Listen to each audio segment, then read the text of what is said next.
पढ़ाई करें। हेलो प्यारे बच्चों, क्या आप तैयार हैं एक ऐसी कहानी के लिए जिसमें है खेल, मस्ती और एक बहुत ही खास गेंद की बात। चलिए, आप सभी ने अपनी कक्षा में किरमिश की गेंद पाठ पढ़ लिया है। अब उसी की एक मज़ेदार सी वर्कशीट हम सॉल्व करते हैं। तो पहला प्रश्न है, नीचे दी गई वर्ग पहेली में से खेलों के नाम ढूंढ कर लिखिए। आपको नीचे एक पहेली दी गई है, उसमें कुछ खेलों के नाम छुपाए गए हैं। आपको उन खेलों के नामों को ढूंढना है और नीचे लिखना है।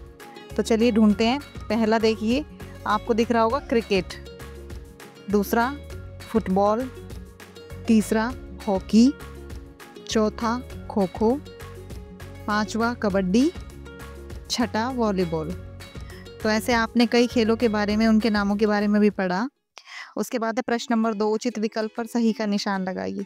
नीचे कुछ प्रश्न दिए गए हैं, उनके लिए आपको कुछ ऑप्शंस दिए गए हैं, आपको करेक्ट ऑप्शन को पिक करना है। तो देखिए, पहला प्रश्न है, दिनेश के घर के बगीचे की क्यारी के चारों ओर किसके वृक्ष लगे हुए थे? आपने देखा था कि दिनेश की क्यारी में एक बॉल आकर गिर गई थी, है ना, एक गेंद आकर गिर गई थी। वो जिसको ढूंढने के लिए वो इधर उधर देख रहा था, तभी उसके बगीचे के बारे में हमें कुछ चीज़ें पता चली। जैसे वहाँ पे कुछ बेलें भी थी, कुछ पेड़ भी थे, कुछ पौधे भी थे। तो पेड़ किस चीज़ के थे? केले के। तो इसका ऑप्शन करेक्ट होगा केले। दूसरा प्रश्न, दिनेश के मोहल्ले में बच्चों ने खेल की सुविधा के लिए क्या बनाया हुआ था? तो ऑप्शन है संस्था, टोली, क्लब या मंडली।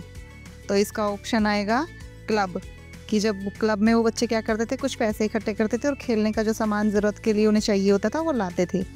तो इसका आंसर होगा क्लब। तीसरा, मोहल्ले के बच्चे गेंद से कौन सा खेल खेल रहे थे? ऑप्शन है क्रिकेट, पिट्ठू, फुटबॉल या वॉलीबॉल। तो इसका आंसर होगा क्रिकेट। चौथा, अंत में गेंद कहाँ जा गिरी? कि जब लास्ट में बच्चे उस गेंद से खेलने के लिए तैयार हो गए थे, तब वो जो बॉल थी वो कहाँ जाकर गिरी थी? तो कहाँ गिरी थी? दीवार पार करके एक स्कूटर जा रही थी बाहर से, उस स्कूटर की जालीदार टोकरी में। तो इसका आंसर होगा स्कूटर की जालीदार टोकरी में। अगला प्रश्न, प्रश्न नंबर 3, किन्हीं 5 सब्जियों के अलग अलग स्थानों पर प्रचलित नाम लिखिए। जैसे आपने देखा होगा, बहुत सारी चीज़ें होती है जिनको हम कुछ कहते हैं। थोड़ी दूरी पर अगर हम जाकर पता करते हैं, जगह चेंज होती है, तो उसको, उसी चीज़ को किसी और नाम से पुकारते हैं, है ना। उसके अलग अलग जगह पर अलग अलग नाम होते हैं। ऐसे ही कुछ सब्जियां भी हैं जिनको हम कुछ कहते हैं, दूसरी जगह पर रहने वाले लोग कुछ और कहते हैं। हमें उन सब्जियों के नाम बताने हैं कि उसको दूसरा किस नाम से बुलाया जाता है।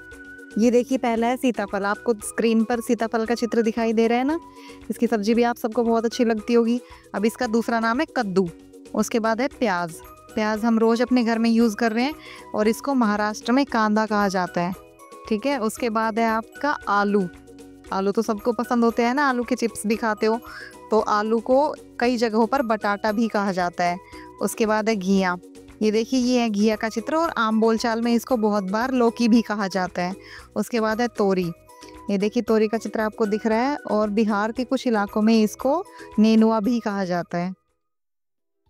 प्रश्न नंबर 4, निम्नलिखित शब्दों के अर्थ लिखकर वाक्यों में प्रयोग कीजिए। नीचे आपको कुछ शब्द दिए गए हैं, उनके अर्थ हमें लिखने हैं और उसके बाद उसका वाक्य में प्रयोग करना है। एक आपको करके दिखाया गया है। जैसे पहला है चिक। चिक का अर्थ होता है बांस से बना एक प्रकार का पर्दा। इसका हम जब वाक्य में प्रयोग करेंगे तो लिखेंगे, राजू के घर पर बांस की एक चिक लगी हुई है। उसके बाद हमें दूसरा दिया हुआ है वृक्ष। वृक्ष यानी कि पेड़। पेड़ मजबूत होते हैं, लंबे होते हैं। तो इसका वाक्य में प्रयोग करेंगे कि वृक्ष के बिना मानव जीवन असंभव है। अगला देखिए बेल। बेल का अर्थ होता है लता। बेटा, आप सभी ने देखा होगा कि बेल भी एक प्रकार का पौधा होता है जो किसी सहारे की मदद से आगे बढ़ता है, वृद्धि करता है, ठीक है। जैसे ये आपने देखा होगा, दीवारों पर, खंभों पर या पेड़ों की सहायता से बेल चढ़ी हुई होती है ऊपर तक। फूलों की बेल होती है, फल की भी बेल होती है, अंगूर की बेल, सीताफल की बेल, है ना। तो इसका वाक्य में हम प्रयोग करेंगे, मेरे घर पर सीताफल की बेल लगी हुई है। अगला देखिए चतुर। चतुर यानी कि होशियार, एक ऐसा व्यक्ति जो समझदारी से अपने काम करना जानता हो, ठीक है। तो इसका हम वाक्य में प्रयोग करेंगे, राजू बहुत चतुर व्यक्ति है। उसके बाद नेक्स्ट दिया हुआ है सबूत। सबूत यानी कि ऐसी कोई चीज़ जिससे हमें किसी सच्चाई का पता चले। तो इसका जब हम वाक्य में प्रयोग करेंगे तो लिखेंगे, चोर की चोरी को साबित करने के लिए पुलिस ने सबूत इकट्ठा किए। अगला प्रश्न, प्रश्न नंबर 5, पाठ किरमिच की गेंद में किस प्रकार के मौसम का वर्णन किया गया है? तो जब आपने पाठ पढ़ा था बेटा, तब देखा था कि जो दिनेश था वो कैसी गर्मी में बिल्कुल जलते हुए फर्श पे भागा था, जिसकी वजह से उसकी माँ उसको रोक भी रही थी कि बाहर बहुत धूप है, बहुत गर्मी है, अभी बाहर मत जाओ। तो इससे हमें पता चलता है कि जून का महीना था और मौसम क्या था, गर्मी का। तो इसका उत्तर हम लिखेंगे कि किरमिच की गेंद पाठ में गर्मी के मौसम का वर्णन किया गया है। प्रश्न नंबर 6, बताइए आप इनको क्या कहेंगे। नीचे आपको कुछ वाक्य दिए गए हैं।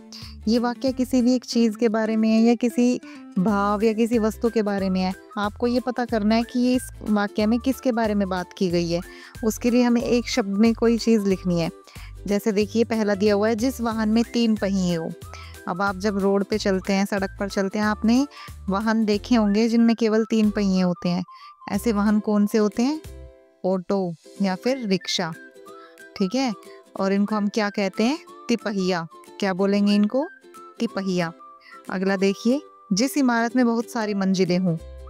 अब दिल्ली जैसे शहर में आप रह रहे हैं या किसी भी बड़े शहर में आप रहते हैं तो आपने उसमें देखा होगा बहुत बड़ी बड़ी ऊंची ऊंची इमारतें होती हैं और उनमें बहुत सारी मंजिलें होती हैं। कई में तो ऊपर जाने के लिए लिफ्ट का प्रयोग होता है। तो इनको हम कहते हैं बहुमंजिला। बहु यानी कि बहुत, मंजिला यानी मंजिल। जिस इमारत में बहुत सारी मंजिलें हों, बहुमंजिला। अगला देखिए, चारों ओर से होने वाला विकास, यानी कि ऐसा विकास जिसमें हर दिशा से आपका विकास हो, हर तरीके से विकास हो। जब भी आप स्कूल में आते हैं तो आपका टीचर, आपकी जो भी मैम है या सर है, वो चाहते हैं कि बच्चा हर तरीके से विकसित हो। उसमें खेल के भी गुण आए, उसमें पढ़ाई के भी गुण आए, वो बहुत अच्छा वक्ता भी हो, यानी कि वो बहुत अच्छा दोस्त हो, वो बहुत अच्छा भाई हो, बहुत अच्छा सहपाठी हो, वो काम भी करता हो, वो खेलता भी हो। तो ये सारे गुण मिलाकर होते हैं ऐसे गुण जो चारों तरफ से होते हैं। सर्वांगीण या फिर चहुमुखी विकास, आप इसमें लिख सकते हैं चहुमुखी विकास, यानी कि चारों तरफ से होने वाला विकास। अगला देखिए, जिसकी 3 भुजाएं हों। अब जब आप गणित विषय पढ़ते हैं तो आपने उसमें बहुत सारे डायग्राम्स बनाए होंगे, बहुत सारे चित्र बनाए होंगे। उन चित्रों को बनाते टाइम आपको पता चला होगा किसी चित्र में 4 भुजाएं होती है, किसी में 3, किसी में 2। तो ऐसी आकृति जिसमें आपको 3 भुजाएं दिख रही है उसको आप क्या कहते हो? त्रिभुज। तो इसका आंसर क्या होगा? त्रिभुज। तो इस तरीके से आपने इस पूरी वर्कशीट को हल कर लिया है। उम्मीद है आपको ये बहुत अच्छे से समझ आई होगी। इसी तरीके की आसान और अच्छी वीडियोस के लिए जुड़े रहिए लर्निंग लैडर के साथ और वीडियो को लाइक कीजिए, शेयर कीजिए और चैनल को सब्सक्राइब कीजिए। तो इस तरीके से आपने इस पूरी वर्कशीट को हल कर लिया है। उम्मीद है आपको ये बहुत अच्छे से समझ आई होगी। इसी तरीके की आसान और अच्छी वीडियोस के लिए जुड़े रहिए लर्निंग लैडर के साथ और वीडियो को लाइक कीजिए, शेयर कीजिए और चैनल को सब्सक्राइब कीजिए। तो इस तरीके से आपने इस पूरी वर्कशीट को हल कर लिया है। उम्मीद है आपको ये बहुत अच्छे से समझ आई होगी।